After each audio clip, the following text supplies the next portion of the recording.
D'entrée de jeu, j'ai été insultant sur le titre, mais ça en valait vraiment la peine si c'est ce qui t'a permis de cliquer sur la vidéo, parce que je vais t'expliquer l'un des principes les plus basiques. Typiquement, en fait, si tu respires pas, tu die. Donc, j'ai parlé de ce livre-là et de mon expérience personnelle. En gros, ce qui se passait, c'est que quand j'allais dormir dans ma chambre, je l'avais pas aéré durant la journée, et le matin, quand je me réveille, je l'aère pas non plus. Et donc, j'accumule le CO2 dans cette chambre. On va faire le calcul rapidement. Je vais pas faire le truc complexe, je vais faire le calcul le plus simple. En gros, si tu vas dans une chambre qui fait à peu près 25 mètres cubes, ce qui est une chambre moyenne à peu près, et que tu passes 8 heures, donc pas seulement 8 heures à dormir, mais vraiment 8 heures en tout, tu vas consommer un taux de CO2 assez affolant. En gros, ce qu'il y a dehors comme taux de CO2, c'est 0,04%. Ça, c'est le taux qu'il y a si tu ouvres ta fenêtre et que tu le laisses ouverte pendant 1 heure, c'est ce qu'il y aura dans ta chambre, tu vois. Mais quand tu dors 8 heures, ton taux de CO2, il monte à 0,96%. On se dit, ok, bah les coups, de toute façon, c'est toujours en dessous d'1%, c'est pas énorme.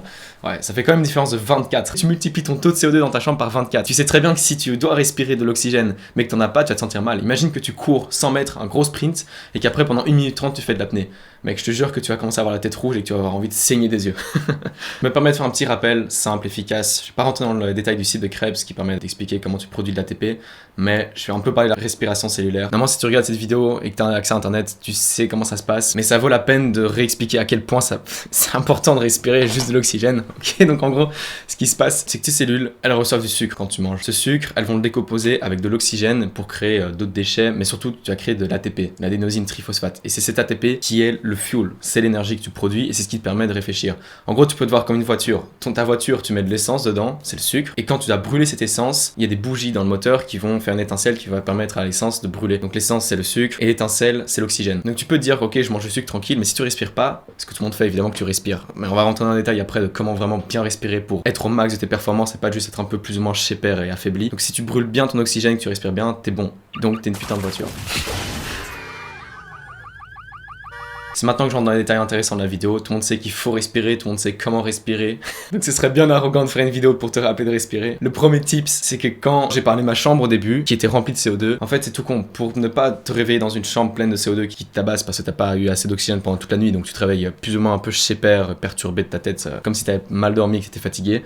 Chaque matin, ouvre ta fenêtre 5 à 10 minutes, idéalement plus 10 que 5 minutes, mais ça dépend du temps que t'as. Tu l'ouvres 5 à 10 minutes, tu vas recharger ta chambre en oxygène, tu vas évacuer du CO2, et quand tu vas aller dormir le soir, tu sentiras directement que tu peux aller dormir. D'ailleurs, le gouvernement suédois m'approuve, ils ont fait des articles et ils sont hyper stricts sur leurs normes d'aération de leurs bâtiments. Et ça mène au point 2. En gros, quand tu vas en cours, soit à l'école, au lycée ou à l'UNIF, une fois que tu respires mieux, comme les tips que je vais donner juste après, tu constateras directement que c'est super chargé en CO2. Tu vas dans une classe, un auditoire, et tu vas te rendre compte à quel point mettre 20, 30 ou 500 humains dans une pièce aussi petite qu'un auditoire ou qu'une classe de cours, c'est juste pour les rendre stupides, tellement ils sont tabassés par le CO2. Donc mon tips là-dedans, c'est que si t'as une fenêtre dans ta classe ou dans ton auditoire, s'il y a moyen que tu puisses ouvrir une fenêtre, mets-toi à côté de cette fenêtre et ouvre-la. Et même si c'est l'hiver et que tout le monde te déteste parce qu'il dit ah non il fait trop froid alors qu'il fait pas du tout froid. D'ailleurs j'ai même observé que ce qui était dur pour moi à l'époque quand j'allais à l'école, c'était pas simplement d'aller s'asseoir sur une chaise et puis écouter pendant 8 heures un prof qui dit des trucs qui t'intéressent pas. En fait c'est juste le CO2. C'est-à-dire que quand tu vas en cours et que tu bouffes autant de CO2, ton cerveau est simplement sous-alimenté. Parce qu'en gros les neurones qu'on appelle tout le temps les neurones, en fait c'est des cellules.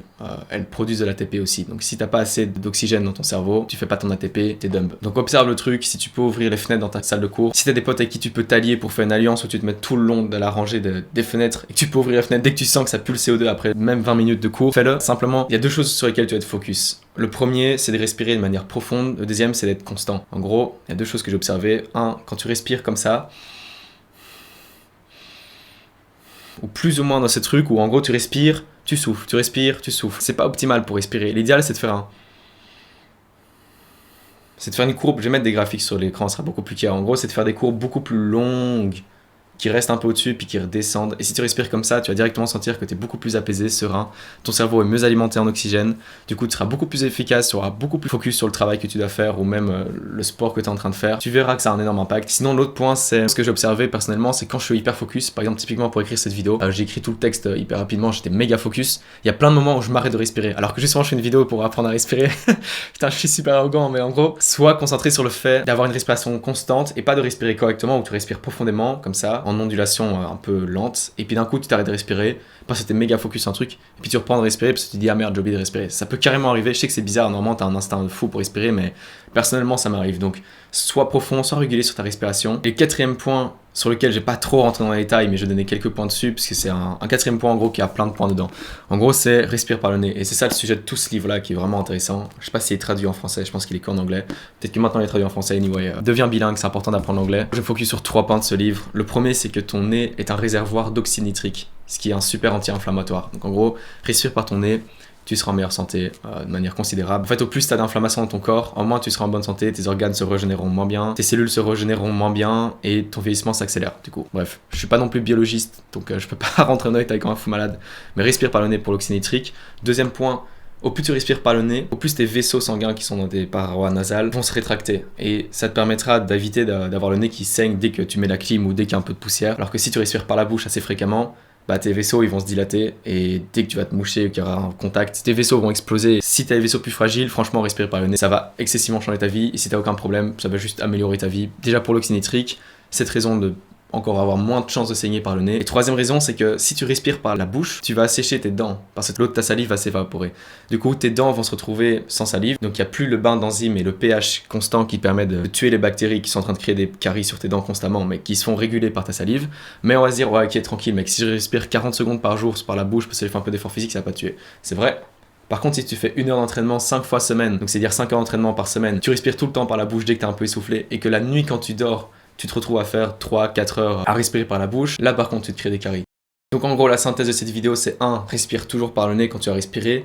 2. Aère tes espaces intérieurs. 3. Respire profondément et régulièrement comme je l'ai expliqué. Et 4e point, dès que tu te sens fatigué en pleine journée, c'est pas normal. C'est pas que t'es plus ou moins bizarre dans un état chelou ou quoi. C'est qu'a priori t'es en train de bouffer trop de CO2 par cet à l'intérieur. T'as juste à aller dehors, respirer profondément, intensément de l'oxygène. Tu vas remettre de l'oxygène dans ton cerveau, il va recréer de l'ATP. Tu vas voir, ça te remettra bien à nouveau. Grâce à ça, tu augmentes ta capacité de concentration et de focus sur tes objectifs. Sur ce, bonne journée.